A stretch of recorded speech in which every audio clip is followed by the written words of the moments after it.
देश में डरो मत वर्सेस भागो मत की इतनी चर्चा क्यों हो रही है। ये दो वाक्य हैं जो ट्रेंड कर रहे हैं, डरो मत भागो मत। 25 वर्षों के बाद आज पहली बार ऐसा हुआ जब उत्तर प्रदेश की अमेठी लोकसभा सीट से कांग्रेस पार्टी का उम्मीदवार गांधी परिवार से नहीं है। जिस अमेठी सीट से संजय गांधी एक बार, राजीव गांधी 3 बार, सोनिया गांधी 1 बार और स्वयं राहुल गांधी 3 बार सांसद रहे,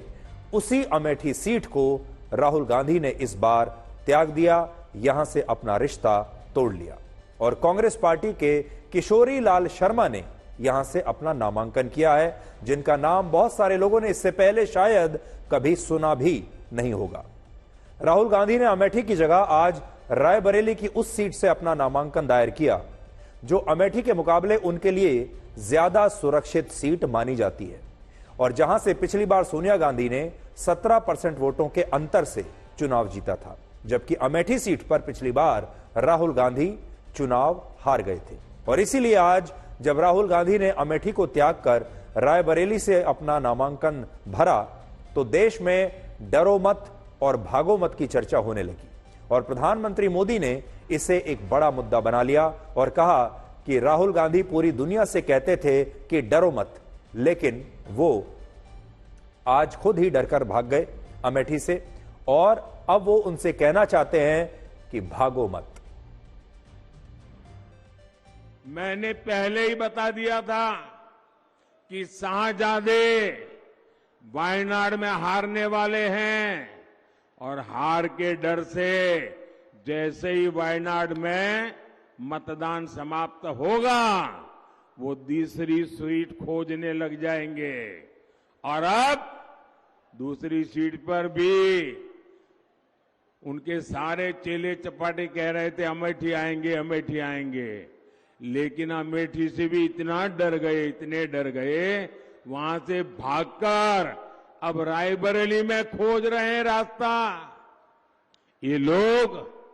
घूम घूम कर सबको कहते हैं डरो मत, मैं भी आज उन्हें कहता हूं और बड़े जी भर के कहता हूं, अरे डरो मत भागो मत। तो प्रधानमंत्री मोदी राहुल गांधी को कह रहे हैं कि डरो मत भागो मत। पिछले दिनों जब आयकर विभाग ने कांग्रेस पार्टी के बैंक खातों को फ्रीज कर दिया था तब राहुल गांधी ने कहा था कि उनके नेताओं के पास और पार्टी के पास अब ट्रेन का टिकट खरीदने के लिए भी पैसा नहीं बचा है। लेकिन आज जब राहुल गांधी ने रायबरेली से अपना नामांकन भरा तो पूरा गांधी परिवार प्राइवेट जेट से वहां पहुंचा, जिनमें प्रियंका गांधी वाड्रा, उनके पति रॉबर्ट वाड्रा एक अलग प्राइवेट जेट से वहां आए और सोनिया गांधी और राहुल गांधी एक दूसरे प्राइवेट जेट से रायबरेली पहुंचे और इस दौरान कांग्रेस के अध्यक्ष मल्लिकार्जुन खड़गे भी उनके साथ मौजूद थे और वो प्राइवेट जेट आपको हवाई अड्डे पर उनके पीछे नजर आ रहा है।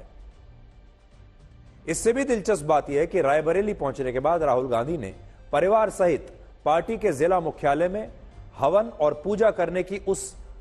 पारिवारिक परंपरा को निभाया जिसकी शुरुआत उनकी दादी इंदिरा गांधी ने वर्ष 1967 में की थी।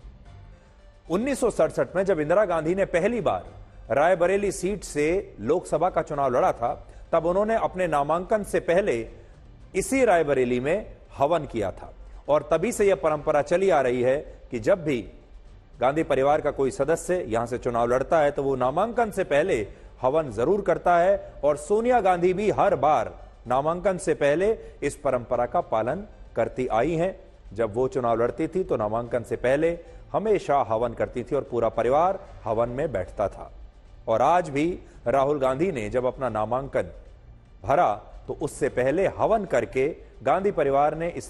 पारंपरिक परंपरा को निभाया। इससे पता चलता है कि राहुल गांधी आज भी अपने परिवार के संस्कारों को भूले नहीं हैं और गांधी परिवार जो है वो आज भी अपने पुराने संस्कारों को इसी तरह से निभा रहा है। आज राहुल गांधी ने जब नामांकन दायर किया तब उनके साथ उनकी मां सोनिया गांधी, बहन प्रियंका गांधी वाड्रा, उनके पति रॉबर्ट वाड्रा, पार्टी अध्यक्ष मल्लिकार्जुन खड़गे और राजस्थान के पूर्व मुख्यमंत्री अशोक गहलोत मौजूद थे। यानी पार्टी के जितने भी बड़े नेता हो सकते हैं और जितने भी गांधी परिवार के जो लोग हैं वो सब उनका नामांकन भरवाने के लिए पहुंचे। और इसके बाद राहुल गांधी ने एक ट्वीट भी किया जिसमें उन्होंने लिखा कि मेरी मां ने मुझे बड़े भरोसे के साथ परिवार की कर्मभूमि सौंपी है और उसकी सेवा का मौका दिया है। अमेठी और रायबरेली मेरे लिए अलग अलग नहीं है, दोनों ही मेरा परिवार है और मुझे खुशी है कि 40 वर्षों से क्षेत्र की सेवा कर रहे किशोरी लाल जी अमेठी से अब पार्टी का प्रतिनिधित्व करेंगे। अन्याय के खिलाफ चल रही न्याय की जंग में मैं मेरे अपनों की मोहब्बत और उनका आशीर्वाद मांगता हूं और मुझे विश्वास है कि संविधान और लोकतंत्र को बचाने की इस लड़ाई में आप सभी मेरे साथ खड़े हैं। ये राहुल गांधी ने एक्स पर अपना पोस्ट लिखा है। हालांकि अब यहां एक बड़ा विरोधाभास यह भी है कि रायबरेली वही सीट है जहां से वर्ष 1975 में इलाहाबाद हाई कोर्ट ने इंदिरा गांधी के चुनाव को अवैध घोषित कर दिया था और कोर्ट के इसी फैसले के 13 दिन के बाद 25 जून 1975 को इंदिरा गांधी ने देश में इमरजेंसी लगाकर संविधान और लोकतंत्र की पूरी तरह से धज्जियां उड़ा दी थी। लेकिन समय का चक्र देखिए कि इसी रायबरेली सीट से नामांकन भरने के बाद आज इंदिरा गांधी के पोते राहुल गांधी देश में संविधान और लोकतंत्र को बचाने की बात कह रहे हैं।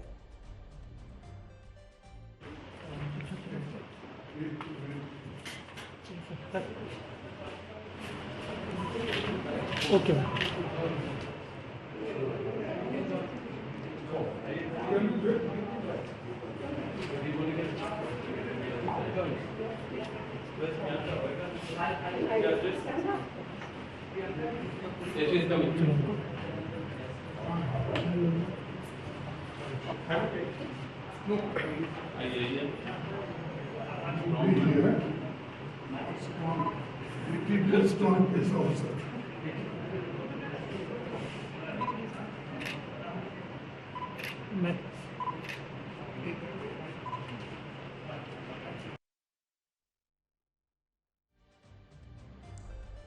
तो रायबरेली का एक पुराना रिश्ता है इमरजेंसी से, जैसा हमने आपको बताया। तब इंदिरा गांधी पर आरोप लगे थे कि इसी सीट से डिस्क्वालीफाई होने के बाद उन्होंने लोकतंत्र को खतरे में डाल दिया था, लोकतंत्र की धज्जियां उड़ा दी थी, संविधान को खतरे में डाल दिया था जब उन्होंने देश में इमरजेंसी लगा दी थी। तब उस फैसले का रायबरेली से एक खास रिश्ता था और आज उसी सीट से राहुल गांधी कह रहे हैं कि वो यहां से अब संविधान और लोकतंत्र को बचाने निकले हैं। अब आप ये देखिए कि जब रायबरेली में इतना सब कुछ हो रहा था तब अमेठी में शांति छाई हुई थी। अमेठी से कांग्रेस पार्टी के उम्मीदवार किशोरी लाल शर्मा ने आज सुबह अपना नामांकन वहां से भरा और इस दौरान गांधी परिवार का कोई भी सदस्य उनके साथ नामांकन भरते समय मौजूद नहीं था। प्रियंका गांधी वाड्रा नामांकन से पहले उनके रोड शो में शामिल होने के लिए जरूर वहां पर आई, लेकिन उन्हें उसके बाद अपने भाई राहुल गांधी के नामांकन के लिए तुरंत रायबरेली निकलना था, इसलिए वो ज्यादा देर अमेठी में नहीं रुकी और केएल शर्मा से मिलकर तुरंत रायबरेली के लिए रवाना हो गई और केएल शर्मा को उन्होंने कहा कि आप अपना नामांकन अब खुद ही भर लीजिएगा। आमतौर पर यह परंपरा रही है कि जब बड़े नेता अपना नामांकन भरते हैं तो पार्टी के दूसरे बड़े नेता भी उनके साथ जाते हैं और वहां पर एक शक्ति प्रदर्शन किया जाता है। कार्यकर्ता बड़ी संख्या में पहुंचते हैं, जिंदाबाद के नारे लगाए जाते हैं, जैसे कि आज जब राहुल गांधी ने अपना नामांकन भरा तो ऐसा ही हुआ।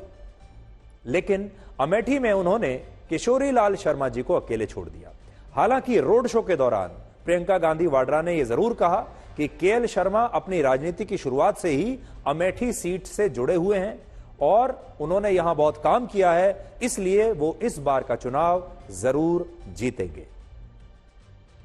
हम अमेठी में एक बार फिर सच्चाई की राजनीति और सेवा की राजनीति वापस लाना चाहते हैं। मैं आज 3 तारीख है 6 तारीख को मैं वापस रायबरेली आऊंगी और तब से चुनाव के अंत तक आपके साथ और राहुल जी के लिए वो चुनाव लड़ेंगे। ये लोग चुनाव को धनबल पे लड़ते हैं, हम जनता के बल पर लड़ेंगे कि हम सब इस पूरे देश में एक संदेश दें कि हम सेवा की राजनीति वापस चाहते हैं हम एक ऐसी राजनीति वापस यहाँ से शुरू करेंगे जो सच्चाई की हो, जो आपके लिए हो, जो आपको आगे बढ़ाए। ये आपका चुनाव है, आप लड़ेंगे, आप जिताएंगे। तो अब प्रियंका गांधी वाड्रा ने सब कुछ जनता के ऊपर छोड़ दिया और कहा कि आप ही का चुनाव है, आप ही लड़ेंगे और आप ही जिताएंगे। लेकिन जनता को एक संदेश देने के लिए राजनीति में पॉलिटिकल मैसेजिंग बड़ी जरूरी होती है, क्योंकि नेता जो भी करते हैं, जहां भी फोटो खिंचवाते हैं, तो हर जगह उसका एक संदेश जाता है। और अमेठी की जनता को एक अच्छा संदेश देने के लिए असल में गांधी परिवार को आज करना यह चाहिए था कि कुछ लोग राहुल गांधी के साथ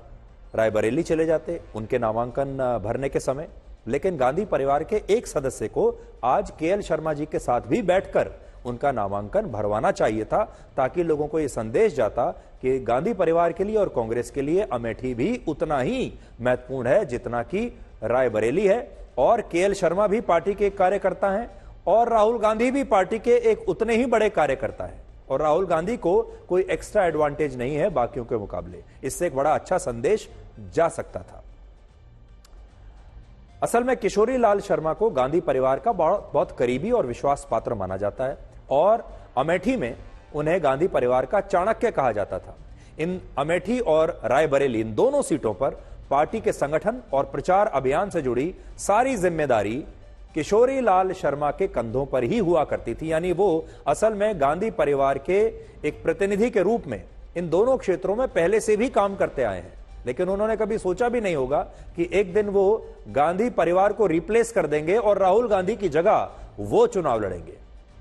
और वैसे वो मूल रूप से पंजाब के लुधियाना के रहने वाले हैं, लेकिन ऐसा माना जाता है कि कैप्टन सतीश शर्मा ने पूर्व प्रधानमंत्री राजीव गांधी से अमेठी में उनकी मुलाकात कराई थी, और फिर वर्ष 1984 से वो लगातार इन दोनों ही सीटों पर चुनावों में गांधी परिवार के सबसे बड़े सलाहकार और उनके सबसे बड़े कार्यकर्ता के रूप में काम लगातार करते रहे।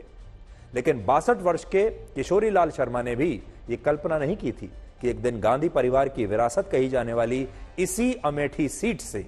उन्हें लोकसभा का चुनाव लड़ने का मौका मिलेगा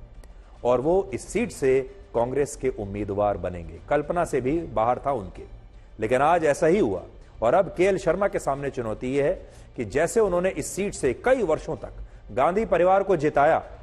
हालांकि पिछली बार वो राहुल गांधी को नहीं जिता पाए, लेकिन क्या वैसे ही वो खुद को भी इस सीट से चुनाव जिता पाएंगे? गांधी परिवार के लोगों को तो उन्होंने जितवाया था, अब खुद जीत पाएंगे या नहीं, ये देखने वाली बात होगी। नामांकन हमने जनता के उस पे किया है, तो जनता हमारे को चुनाव लड़ा रही है और हमारे कार्यकर्ता लड़ा रहे हैं और हम लोग उस चुनाव को लड़ रहे हैं। स्मृति ईरानी कह रही है आप उनकी प्रॉक्सी हैं गांधी परिवार की। वो कुछ भी कह सकती हैं, उसकी जवाब, उसकी बात का जवाब मैं नहीं दूंगा। ठीक है। प्रियंका जी ने आज क्या अपील की, हम लोग भी सुन रहे थे, कह रही थी 40 साल का रिश्ता है, क्या कहेंगे प्रियंका जी ने जो आपके लिए बातें कही? 40 साल का रिश्ता मेरा है ही है, ठीक है। तो मैंने यहाँ की जनता की सेवा करी है, तो मेरे को उस जनता के प्रति पूरा विश्वास है कि वो हमारा साथ देगी।